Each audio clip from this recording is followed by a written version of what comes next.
లాస్ట్లో వర్షకి ఒక చిన్న సర్ప్రైజ్. నా పక్కన నుంచి నా ఫస్ట్ అమ్మాయి వర్ష, ఈమె లాస్ట్ అమ్మాయి కూడా అవ్వాలి అని నేను మనస్ఫూర్తిగా కోరుకుంటున్నాను.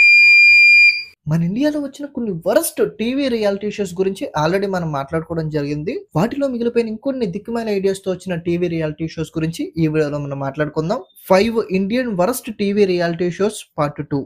Number 1, Big Boss Hindi. Western countries లో బిగ్ బ్రదర్ అనే పేరుతో టెలికాస్ట్ అయిన ఈ షో అక్కడ విపరీతంగా పాపులర్ కావడంతో ఈ కాన్సెప్ట్ ని ఇండియాకి తీసుకొద్దాం అన్న ఒక దిక్కుమాల ఐడియాతో బిగ్ బ్రదర్ అనే షోని బిగ్ బాస్ గా మార్చి జనాలకి అందించడం జరిగింది. ఈ బిగ్ బ్రదర్ అనే ఒక షో ఏదైతే ఉందో కాన్సెప్ట్ పరంగా పక్కన పెడితే ఆ షోలోకి వెళ్ళిన కంటెస్టెంట్లు బిహేవ్ చేసే బిహేవియర్స్ కానీ, వాళ్ళు వేసుకునే బట్టలు కానీ, వాళ్ళు తీసుకునే స్టెప్స్ కానీ ఇవన్నీ కూడా సెన్సర్ అయ్యేలా ఉంటాయన్నమాట. సో అటువంటి ఒక షోని చూసిన తర్వాత దీన్ని ఇండియాలో స్టార్ట్ చేస్తే ఎలా ఉంటుంది అన్న ఆలోచన రావడమే వరస్ట్ అనుకుంటే, ఈ హిందీ వాళ్ళు దాన్ని చేసి చూపించారు. పోతే ఈ బిగ్ బాస్ షోలో వేసుకునే బట్టలు కానీ, మాట్లాడే మాటలు కానీ, అండ్ వాళ్ళు బిహేవ్ చేసే బిహేవియర్స్ కానీ, అండ్ ఇద్దరు కంటెస్టెంట్ లోనికి వెళ్తే స్క్రిప్టెడ్ ప్రేమ కథలు మన తెలుగులో రాసుకుంటారు. షోలో ఉన్నంతసేపు కూడా నువ్వే నా ప్రాణం, నువ్వు లేకపోతే నేను లేను, అదో సొల్లంతా చెప్పి బయటికి షో అవ్వగానే మన ఫ్రెండ్స్ కదా, జనాలను సక్సెస్ఫుల్ కొండగూరలు చేసాం అని మాట్లాడుకోవడం జరుగుద్ది. బట్ ఈ షోలో స్క్రిప్టెడే అయినప్పటికీ కూడా సినిమాల్లో అలా యాక్ట్ చేస్తామో అలాగే ఈ షోలో కూడా హగ్గులు చేసుకోవడాలు, ఒకే దుప్పట్లోకి దూరడాలు, అండ్ వాళ్ళిద్దరి మధ్య రొమాన్స్లు, ముద్దులు ఇవన్నీ కూడా బార్డర్ క్రాస్ చేసి మరీ జరుగుతుంటాయి ఈ షోలో. నాకు డౌట్ ఏంటంటే ఈ షోని ఎలారా ఇంట్లో వాళ్ళతో కలిసి చూస్తున్నారు ఈ హిందీ వాళ్ళు అన్నది. మన తెలుగులో ఏంటంటే పక్కన టార్చర్ చేస్తుంటే వాడి మీద సింపతి వచ్చి టార్చర్ చేసేవాడిని బయటకు పంపించేస్తారు. బట్ హిందీలో ఏంట్రా అంటే అవతలను టార్చర్ చేసినా సరే బాధపడేవాడిని పక్కన పెట్టి బాధ పెట్టేవాడిని హైలైట్ చేస్తారు. ఎందుకురా అంటే వాడు నిజాయితీగా ఉన్నాడు, వీడు అవతలను పొడి చేశాడు రా అంటే, అరే ఆడి యాక్టింగ్ లేకుండా కోపం వస్తే కత్తి తీసి పొడిచాడు, ఆడిలో సొల్లు మాట్లాడుతూ కూర్చోలేదు అన్నట్టు ఉంటది ఆ షో వ్యవహారం మొత్తం కూడా. అండ్ ఆ షోలో ఎవడైతే ఎక్కువ కంటెంట్ ఇస్తాడో వాడిని లాస్ట్ వరకు తీసుకెళ్తారు. గేమ్ బాడా లేదన్నది అనవసరం, జనాలకి నచ్చాడా లేదన్నది కూడా అనవసరం. జనాలు ఇప్పటికీ ఎలా ఓట్లు వేస్తున్నారు అన్నది క్వశ్చన్ మార్క్. ఎందుకంటే అక్కడ ఎప్పుడు కూడా జనాలు ఓట్లను పట్టించుకోరు. ఇలా షోకి ఏ రేటింగ్ అయితే వర్కౌట్ అవుద్దో, ఏ రొమాన్స్ చేస్తే వర్కౌట్ అవుద్దో అవి వాళ్ళు చేసుకుంటూ పోతారు.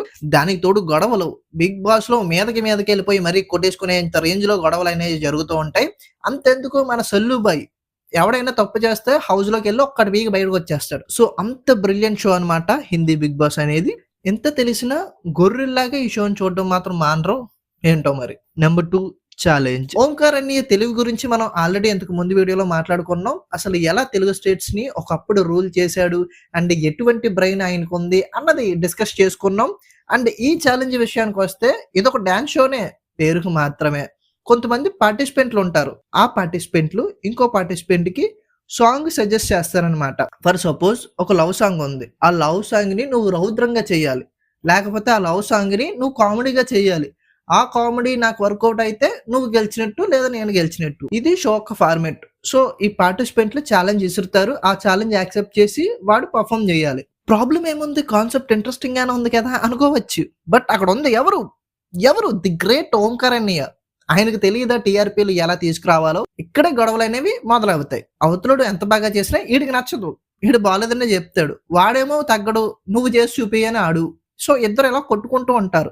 సరే మీ ఇద్దరు కొట్టుకోవడం ఆప్ చేస్తే మనం జడ్జెస్ దగ్గరికి వెళ్దాం అని జడ్జెస్ దగ్గరికి వెళ్తారు.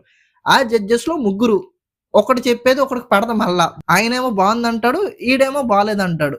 వీటన్నిటికీ మించి ఫైనల్ డెసిషన్ మళ్ళీ ఓంకార్ అనేదే.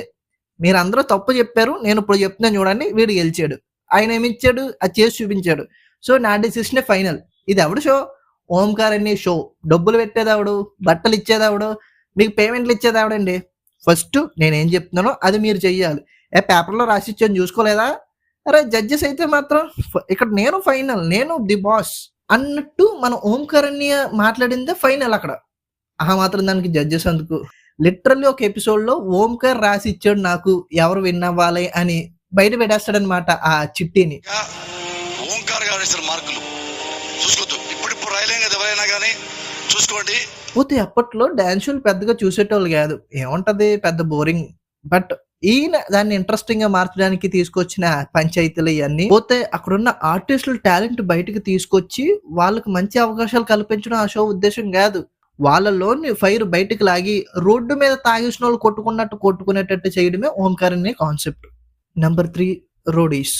ఈ షో కాన్సెప్ట్ ఏంటంటే కొంతమంది జనాల్ని అంటే ఎవరికీ తెలియని ఫేమస్ కాని పీపుల్ని తీసుకొచ్చి వాళ్ళకి కొన్ని టాస్క్‌లు పెట్టి, ఈ టాస్క్‌లో గెలిచిన ఓవరాల్ పర్ఫార్మెన్స్ బాగున్న కొంతమందిని బిగ్ బాస్‌లోకి పంపిస్తారనమాట. ఇక్కడి దాకా ఓకే.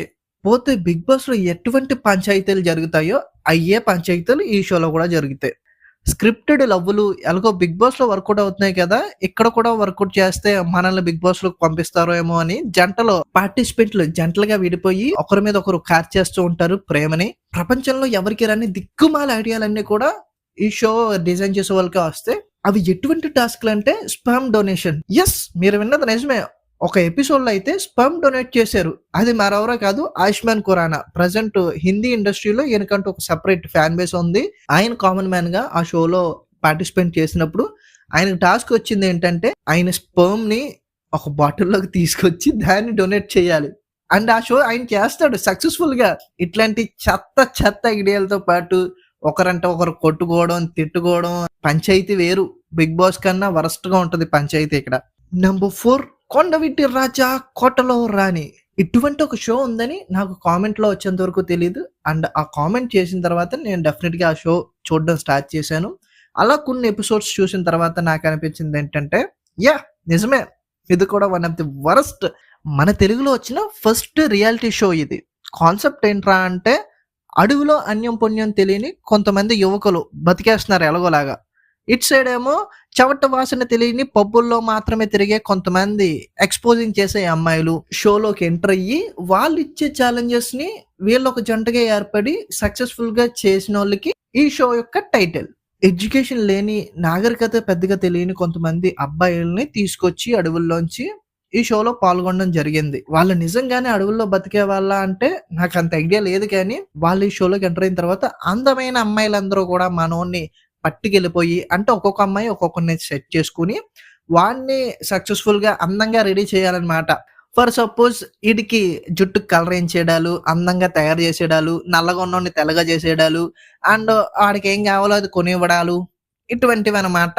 ఇక్కడ మ్యాటర్ ఏంటంటే ఈ నాగరికత వీళ్ళకి పెద్దగా తెలియదు కాబట్టి వాళ్ళకి రంగురంగుల బట్టలు వేసేస్తే, కలర్లు వేసేస్తే, తెల్లగా చేసేస్తే వాళ్ళు హ్యాపీగా ఫీల్ అయిపోతారు. అండ్ మన షోకి టీఆర్పీ వర్కౌట్ అయిపోద్ది అన్న ఉద్దేశమే ఈ షో. పోతే ఈ షోలో పార్టిసిపేట్ చేసే ఈ అడవి మనుషులు ఎవరైతే ఉన్నారో వాళ్ళు ఎక్కడ హ్యాపీ ఫీల్ అయినట్టు అనిపించదు. మొత్తం డల్ ఫేసెస్ ఉంటాయి. అండ్ దీని ద్వారా ఏ అవేర్నెస్ క్రియేట్ చేసే ప్రోగ్రామ్ కూడా పెట్టుకోలేదు ఈ షో. మరి ఇంకేం ఉపయోగం రా ఈ షో వల్ల? అటు ఎంటర్టైన్మెంట్ లేదు, ఇటు అవేర్నెస్ లేదు.